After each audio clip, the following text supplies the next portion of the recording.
Hi, Greg back here. I am going to tie you a Puterbaugh's caddis. This fly was designed by a gentleman down on the Arkansas River, down by Salida. His name's Don Puterbaugh, really fine gentleman. He's been fishing this river for a long time, and he came up with this fly several years ago. It incorporates some foam, some elk hair caddis, and he's got some neat thoughts on this fly. You can also, today I'm going to tie it in black, but you can also tie it with a yellow body, olive body, whatever you'd like to do to match your hatches in your area. But give this thing a try. It works really well. I will give you a rundown of the materials. First thing we're going to do, the hook is Umpqua. This happens to be a 100 SPBL in a size 18 or 16, but you can certainly tie this any size you'd like. Around here we normally fish it in 14, 16s, and 18s. The next piece we're going to use is some Vivas 14-knot black thread. You could also use 8-aught, whichever you'd like. The next piece of material is some 2mm thin foam. This is a closed cell foam, so it floats very well, a little better than the open cell foam. The wing is going to be some premium yearling elk, which is bleached, not a natural. So I'll talk a little bit about that here in a second. And this is from Nature's Spirit, which I think has the finest hair in the market. And then last, I'm going to use a little bit of whiting. This is a grizzly that's been dyed brown. You could also use brown.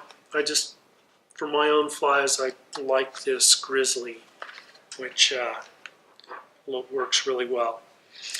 I'm also going to pop in a little Zap-A-Gap to tie in this foam, and I'll go over that a little bit. But let's get started. So the first thing we're going to do is I'm going to lay down a thread base. So I've started my thread right behind the eye of the hook, and we'll run this thread base down.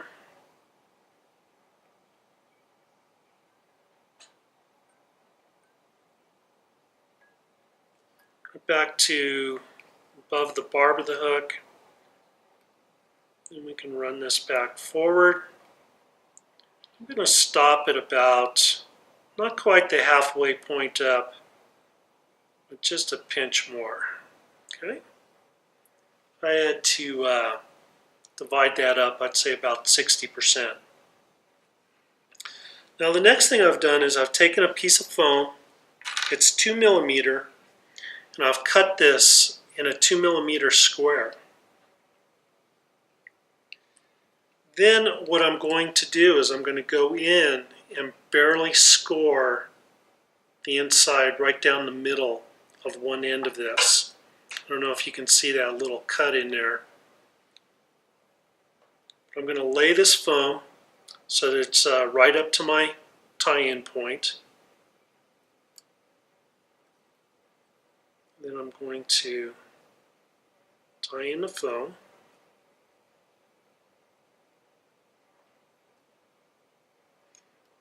If you tie this in right where we tied in the foam, and we can kind of make this nice and clean in through here. Later on, at later part of this, that's going to come into effect so that we don't have any bumps or lumps down there. So I'm going to get a little bit of Zap-A-Gap, lift this foam up. What I'm going to do is just cut the very bottom of this foam, just at the very end, right where I tied it in. If you use a lot of this, it's going to take longer to actually adhere. So I like using the brush applicator, and just because you can get a little thinner coat. And then all I'm doing is I'm going to hold this down for a moment, and this is going to help glue this in place. Then I can kind of cut this to length of the caddis that we want to use. And now we're going to go for the wing, which is some yearling elk, as I mentioned. If you look at this hide too, you can see that I've cut the hair. I go right in and I'll cut this right at the very base so I don't have any little nubs popping up.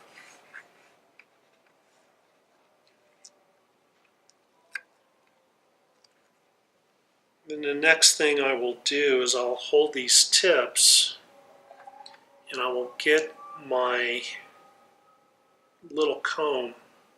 I'll comb out all the little underhair and some little pieces of actual material will come out of there, but by getting all of this under fur out, this is going to be a lot easier to stack and manage. So I've put that in my stacker. I'll pull it out. I want my tips going backwards because that's the direction my wing's going to go. So I'll pull it in that direction.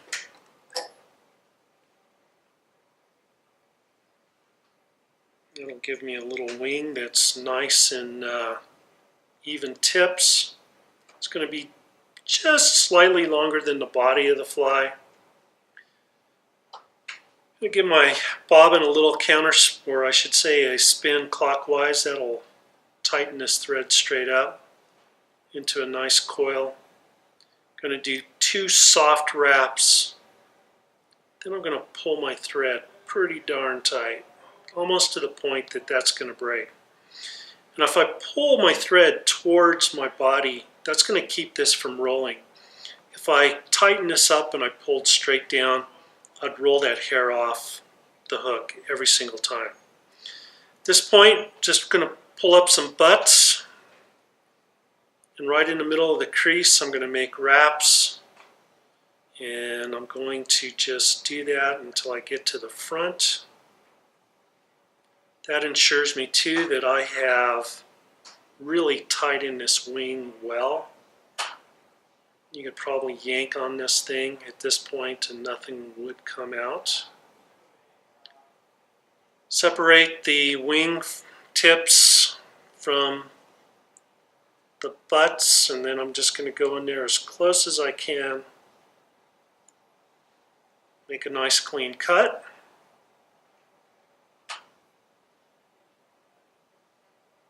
Get it out of the way.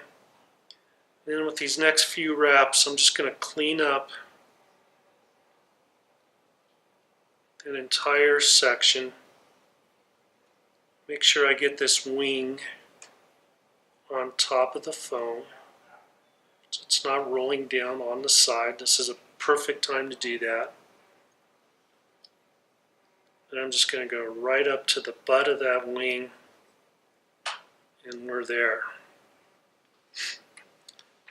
Next thing I've done is I've picked a piece of and measured a piece of hackle. I want to cut off this section here where it starts to get thicker. And then I'm going to strip off some fibers off the stem. I'll try to get even amounts on both sides.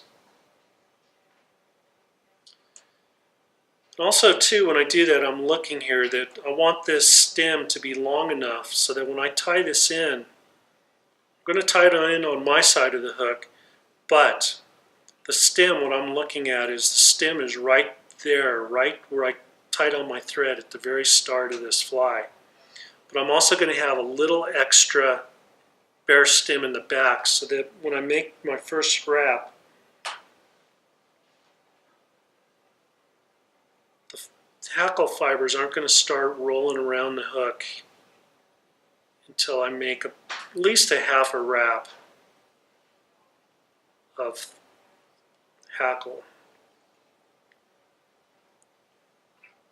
So just pick this up perpendicular to the hook. I know that's gone out of the side of the screen, but hopefully you can see there that I've made half a wrap before any hackle started to pop up. Sometimes the tips of these will break.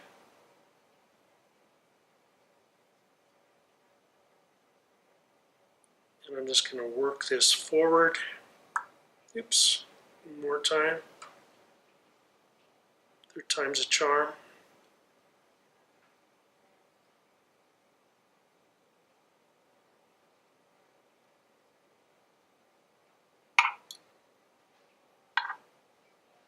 Work this forward.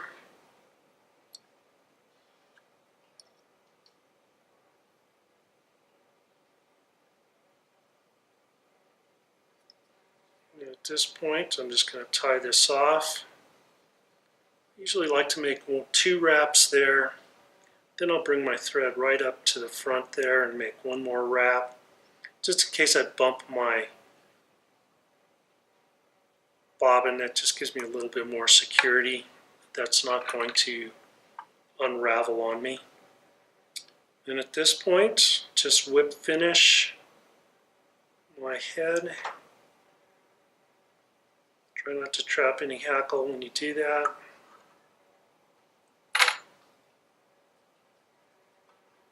Pull that thread backwards, make sure it's seated in there. And that is a Puterbaugh's foam caddis. Floats extremely well, catches a lot of fish. A little bit about the design. We get a pretty heavy blanket hatch of caddis here in Colorado on a couple of rivers. And sometimes there is so many caddis on the water, it's really hard to see the natural from our artificial. Don's idea was, even though the real caddis on the water is kind of a gray colored body, what he thought was with the black body and the bleached wing, as the fish looks up, he might spot this fly standing out a little bit more from all the naturals. And fish might come over and eat that fly before it would eat the naturals. But anyway, give that a try. Fish it behind a stimulator or fish it by itself and give it a go. It's a lot of fun.